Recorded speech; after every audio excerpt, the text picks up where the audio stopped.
حضور نبی رحمت صلی اللہ علیہ وآلہ وسلم نے ارشاد فرمایا ما من مولود الا یولد علی الفطرہ فابواہ یہودانہ او ینصرانہ او یمجسانہ او کما قال النبی صلی اللہ علیہ وآلہ وسلم۔ حضور فرمایا ہر پیدا ہونے والا بچہ فطرت اسلام پہ پیدا ہوتا ہے۔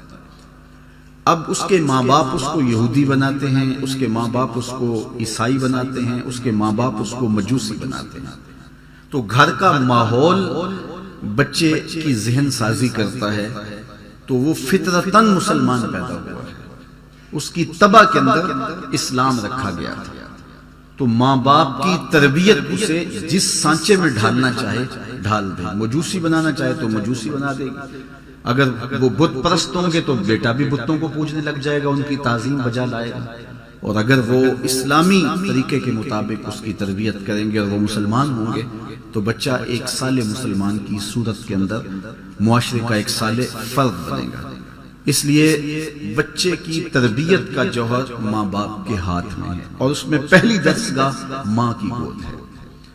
ماں سے بچہ سیکھتا ہے، یہ بات ذہن میں رکھیے گا کہ بچہ سن کر عمل کرنے سے زیادہ دیکھ کر کے نقل کرنے میں زیادہ دلچسپی لیتا ہے، وہ ماں باپ کے کردار کو سیکھتا ہے، اس لیے ماں باپ کو اپنے کردار کو اتنا پاکیزہ رکھنا چاہیے کہ بچے اس پاکیزہ ماحول میں پرورش پائیں۔ بہت سارے لوگ آ کے ہمیں کہتے ہیں کہ جناب اس کے لیے دعا کیجئے کہ یہ نماز نہیں پڑھتا، تو میں پوچھتا ہوں جناب آپ پڑھتے ہیں؟ تو وہ کہتا ہے ہاں میں تو نہیں پڑھتا، یہ تو پڑھے، تو میں کہتا ہوں یہ کیوں پڑھے؟ تو اگرچہ یہ ہر شخص کی آرزو ہے کہ میری اولاد نیک ہو، ایک چور بھی ایک آرزو رکھتا ہے کہ میری اولاد اللہ کی ولی بنے، لیکن ایسا نہیں ہوتا۔ جو ضابطہ ہے عمومی طور پہ وہ یہی ہے کہ جس طرح کے ماں باپ ہوتے ہیں اس طرح کی اولاد ہوتی ہے۔ الولد سر لابیہ، جو اولاد ہوتی ہے وہ والدین کا راز ہوتی ہے۔ یہ کبھی کبھی ہوتا ہے کہ نیکوکاروں کی اولاد بھی بری ہو جاتی ہے اور بروں کی اولاد بعض اوقات اچھی ہو جاتی ہے، لیکن یہ قاعدہ نہیں ہے۔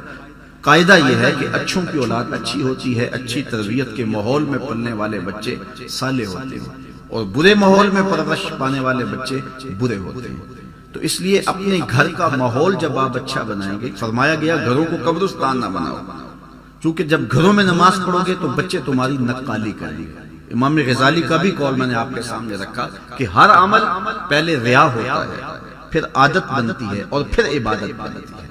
تو ابتداءً وہ امام غزالی کے قول کے مطابق ریا ہے، وہ سجدے میں بھی ایک آنکھ سے دیکھیں گے کہ ماں باپ دیکھ رہے ہیں، اور اس کے بعد پھر آہستہ آہستہ عادت بن جائے گی، اور پھر آہستہ آہستہ وہ عبادت بن جائے گی۔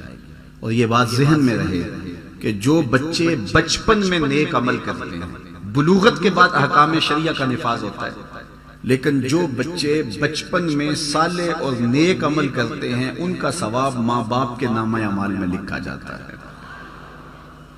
تو دوسری بات کہ اس عمر کی پختگی ساری زندگی ساتھ دیتی ہے، تو 7 سال کی عمر میں ہی بچوں کو نماز کی تلقین کی گئی، اور 10 سال کی عمر میں اگر وہ نماز نہ پڑھے تو ان کو سختی کرنے کا کہا گیا۔ ماں باپ اولاد کی صالح تربیت کے حوالے سے بنیادی نقطہ یہ سمجھیں کہ ان کو اگر رزق حلال کھلائیں گے تو پھر ان کی طبع میں خون میں صالحیت پیدا ہوگا۔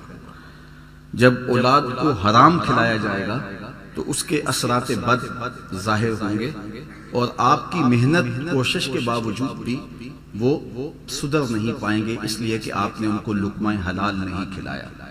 تو اپنی اولاد کو رزق حلال کھلائیں، بلکہ انہیں مشکوک رزق سے بھی بچائیں۔ جس طرح ہم دیکھتے ہیں کہ جو ناقص غذا ہے ان کا معدہ خراب کر دیتی ہے، اسی طرح جو حرام غذا ہے ان کے باطن کو خراب کر دیتی ہے۔ اس لیے پاکیزہ اور صالح غذا کا ان کے لیے اہتمام کیا جائے۔ اپنے اولاد کی اچھی کفالت کرو، جو وسعت ہے اس کے مطابق اپنی اولاد کے اوپر جو ہے وہ کشادگی کی ہے۔ میرے حضور علیہ الصلوۃ والسلام نے فرمایا جو تم لقمہ لا کے اپنے اہل خانہ کے منہ میں رکھتے ہو وہ بھی صدقہ لکھا جاتا ہے۔ تو اپنی اولاد کے اوپر کشادگی کے ساتھ خرچ کرنا چاہیے، اور انہیں کشادگی بھی دینی چاہیے، لیکن انہیں قناعت اور توکل بھی سکھانا چاہیے۔